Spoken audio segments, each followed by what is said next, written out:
Hey guys, Bella here, and I am back at my kitchen table to talk to you about my experience with Holland America line cruises. I went on 2 separate shore excursions with Holland America, and I wanted to talk about what that experience was like.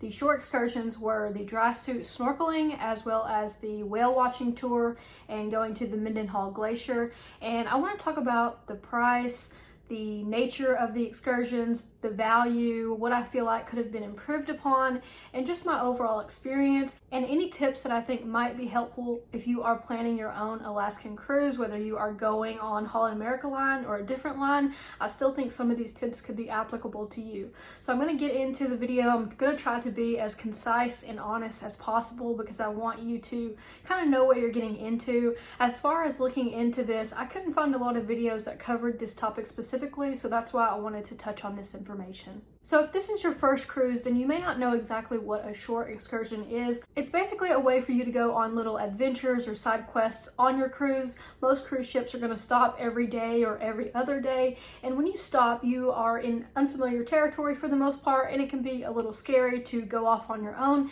And so what shore excursions aim to do is to get you into an activity as safely as possible and allow you to see part of the area that you're going to, whether that be Alaska or the Caribbean. They want you to be able to do an activity safely and get back on the ship in time. And so that's the main goal of shore excursions. Of course, their goal is also to make money. So you're going to see that factored into the quality of the excursions as well. So as far as price range goes, the prices are $100 to $200 for the lower end excursions, and then they can be as much as $500 to $1,000 for the things like helicopter rides or private tours or chartering your own fishing boat, things like that that could obviously be a higher ticket item if you do them anywhere in the world, but for a cruise ship they're going to be definitely have a premium price for those. I will say that choosing different excursions was a good idea for us because one of our shore excursions did get canceled and we did not have a lot of time in advance to know about that to book another one. The food tour that we had booked in Victoria, Canada got canceled while we were on the ship. We got a letter saying that our tour had been canceled and that we would receive a refund credit to our account.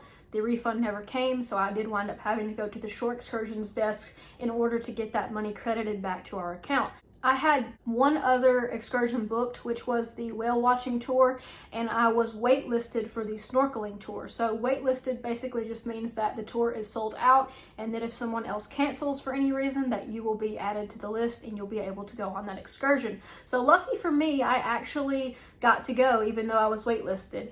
And I want to talk about that a little bit because I was not given any notification by Holland America line that I was able to go snorkeling. I just happened to be checking my app and it said dry suit snorkeling and it had the charge for it, and I looked at my itinerary and it had been added to my itinerary. So they didn't send me an email, they didn't give me any notice at your mailbox outside your room on the cruise. So I basically just had to figure out on my own that I was able to go on that shore excursion. Another thing that I saw happening on the shore excursions was that people had a ticket on their phone in order to go on the excursion, but when they got off the ship, their phone wouldn't work and they didn't take a screenshot of their ticket, so they were having issues with everyone getting on the bus to go to our shore excursions. So I would recommend that you take a screenshot of anything that you are going to need, and even so far as like old school printing it out.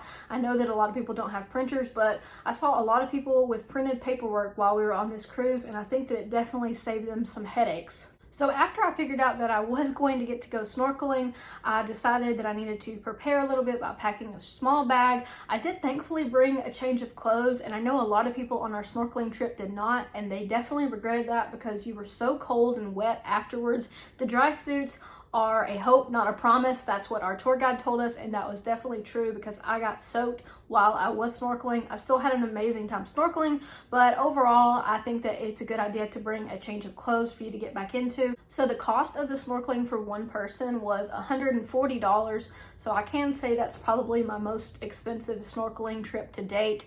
I will say that one thing I'll notice on cruise ships is that the price of everything is inflated, and for the time that we got to snorkel, which was about 30 minutes, it was definitely overpriced in my opinion. So we were the first group that this snorkeling company had taken out on a tour for Holland America in like 2 years, and we were definitely the guinea pigs for them because you could tell they didn't really have a plan. They didn't know what was going on. They really kind of were just going through the motions of it all. It was difficult for everyone to get suited up. I think a lot of people, including me, were trying on 3 different suits before they actually found one that would fit them. So we spent the majority of our snorkeling excursion getting fitted and walking to the spot that we were going to snorkel at. We actually had 2 guides for 10 people on the tour, and I felt like it wasn't safe. I felt like there was a good portion of the group that had not snorkeled before or hadn't snorkeled in those kinds of waters. The spot that we were snorkeling at was actually really close to a lot of rocks, so if you weren't a strong swimmer, you could definitely get like crashed into those rocks.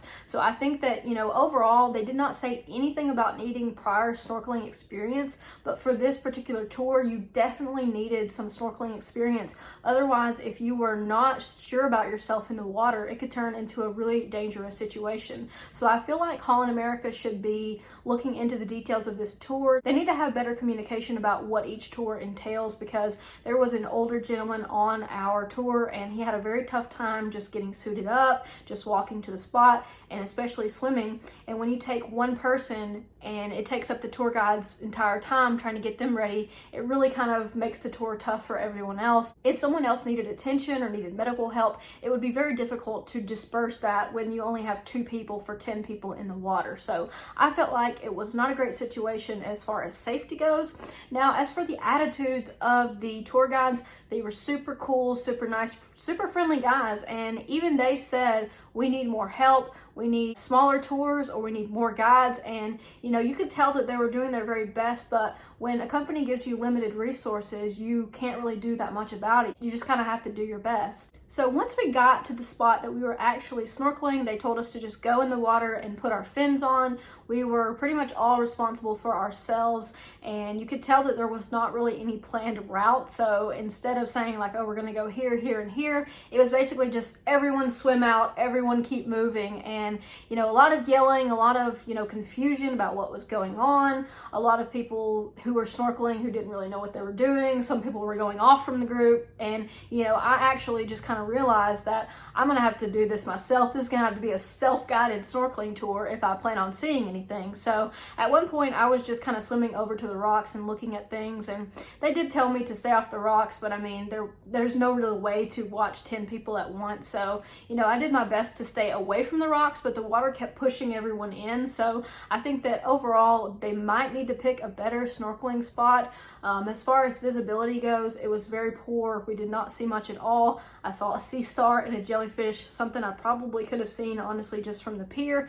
And overall, the experience was fun, but it was very disappointing at the same time. I can't really speak to how other people felt about it, but we were all just kind of like, this is the craziest thing. Why did we decide to do this? There was like a sort of kinship or a bond formed between all the people who had decided to do it. And you know, the thing about reviews and people's opinions is that my take on it might be totally different from someone else's. So that's why I think that watching a video like this might be good, but if your dream is to snorkel in Alaska, I think you should do it. I think that if you even have the smallest inkling that you would love it, that you should go and not worry too much about what other people's opinions are. So like I said, I had a really good time. Water did get in my suit, so it was very cold. It was definitely the wake-up call of a lifetime, and I think that I would still do it again, but I would probably find a better way to do it. I mean, as far as shore excursions go, they have so many people that they have to deal with that they can't really give a super personalized experience.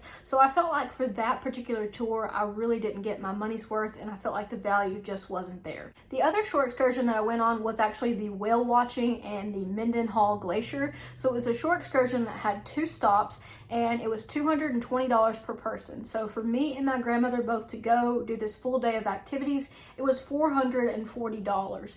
And that's a lot of money to me. I don't know about y'all, but for me, that is quite an expensive day of traveling. So from the pier, we got on a bus, and that bus took us to another pier, basically with smaller boats. We did about a 2-hour whale watching tour, and I think we saw about 7 whales total. The tour guide was really good about pointing out what we were seeing, the patterns of the whales, the things in the water that we could look for to spot it. And I would highly recommend bringing binoculars with you because that helped me see a lot better. I don't see that well, so the binoculars helped me kind of get a clear view of what was going on. The boat that you go on has like walls on either side, and so you can see out both sides. And then they also allowed us to go on the top deck and look out. Of course, it was very cold, so there wasn't a lot of people up there, but for an introvert, when you say there's not a lot of people up there, that's the place that I normally go to. So I did go outside while I was on the boat. I looked around and looked at other people and kind of saw what they were seeing, and it seemed like everyone on that tour had a really good time. It seemed like we were all just excited to be doing what we were doing.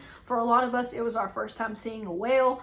For me, it was probably, something that I thought I would never get to do in my life. So just being able to say that, me and my grandmother went whale watching was a really cool experience in itself. We also saw some sea lions while we were on that tour, and we saw some eagles while we were on that tour. So overall, I felt like it was really cool. We had a tour guide who basically was with us on the bus all day. His name was Grant, and shout out Grant because he did a good job as well. He showed us what we were looking at and gave us pretty good information about where we're going and what to look for. So I felt like we were in good hands with Grant. So during the whale watching, the only thing that kind of was annoying was that the microphone on the boat wasn't working very well, so you would hear like every 3 or 4 words get messed up by the tour guide, so that was a little bit frustrating. I wish that they would fix that.